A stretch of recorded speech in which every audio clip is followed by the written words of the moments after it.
Welcome back to Quality Digest Live for September 13th, 2018. QDL is your weekly look at who and what is making the news in the world of quality. I'm Director Sharm, Editor-in-Chief of Quality Digest. And I'm Quality Digest Publisher, Mike Richmond. Well, we're coming to you today from the booth of Olympus America, and this again, as Dirk mentioned at the beginning of the show, is our third and final episode from IMTS 2018.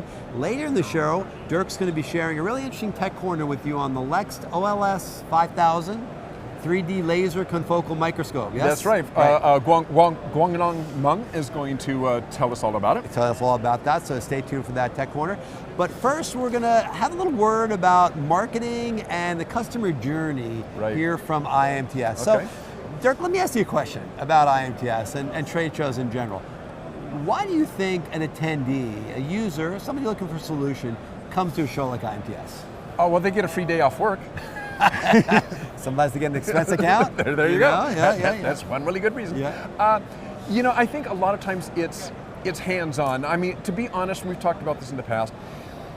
There's a lot now that you do at a show that can be done virtually, that can be done online. I mean, but the one thing you really miss about doing things online or virtually is the hands-on on equipment. So I think very often people come to the show because they want to see these things in operation in front of them. They literally want to touch them, to pick them up, you know, I look around the Olympus booth here, you really want to pick something up and hold it in your hand.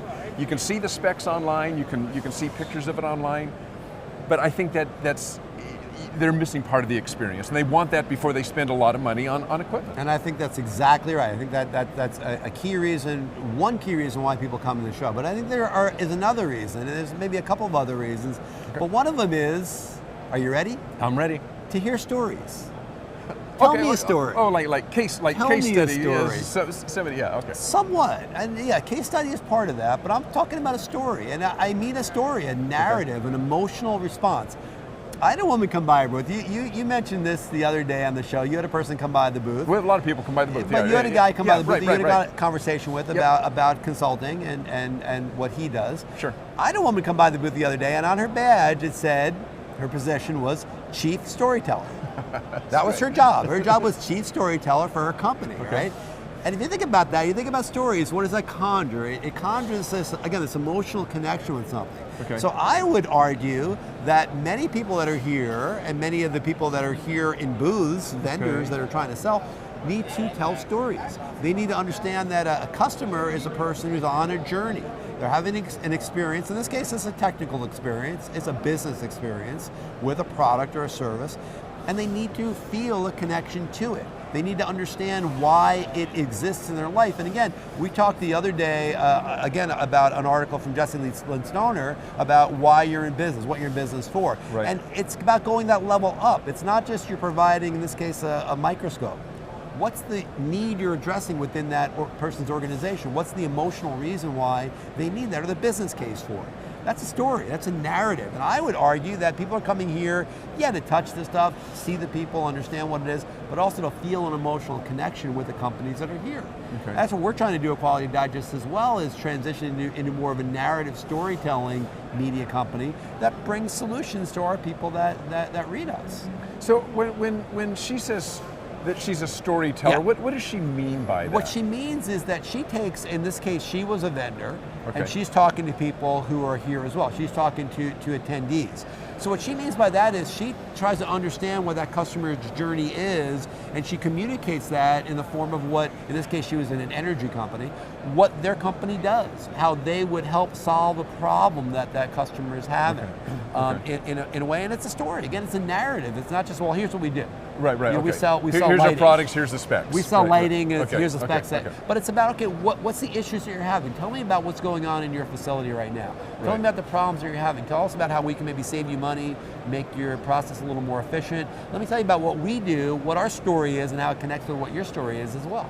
That's a really powerful way of looking at, to use a less powerful term, selling or marketing. I mean, we're all here, we're all selling, we're all marketing stuff. But I mean, like I say, we're telling stories, and when you look at it from that perspective, you bring it up a level, you have a different experience, you have different interactions with people that are here. That's what I got out of being here for now 4 days, is looking at IMTS, talking to people that are here, telling stories, listening to a lot of stories, it's a very different way, and that has changed, by the way. Okay. That is not what my experience was at IMTS, say 8 or 10 or 12 years ago.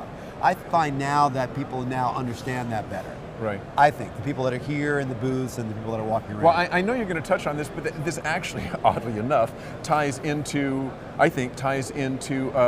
Jack Dunnigan's. Oh, Jack Dunnigan's story. In a sense, what you're saying, we'll talk about it. As you were talking, I'm going, wow, that sounds a lot like Jack's story. Yeah, it does. Yeah. We did, and that's a good segue. Thank you, Dirk. Yeah. We didn't plan that, but that was a good segue. We did publish an article from Jack Dunnigan earlier this week called the Gold Rush Syndrome: How Effective Leaders Capitalize on a Dream. Right. And the motif he used there was the California Gold Rush of 150 or whatever years ago, 170 years ago, where all these people came out. And we've heard it all before that it wasn't the miners who got rich. Very few miners made any money out of it. It was all the vendors. Levi Strauss, right? Levi Strauss, yeah. I mean, all the people that sold picks and shovels and axes and food, clothes, and all those guys. Tents and all the that. Supply chain, they made the money. They made the money. Right. So what he's saying is that those people, those vendors had the insight and the wisdom to look at it and say, well, I've got to take the motivation of others and work with that and make that work for me.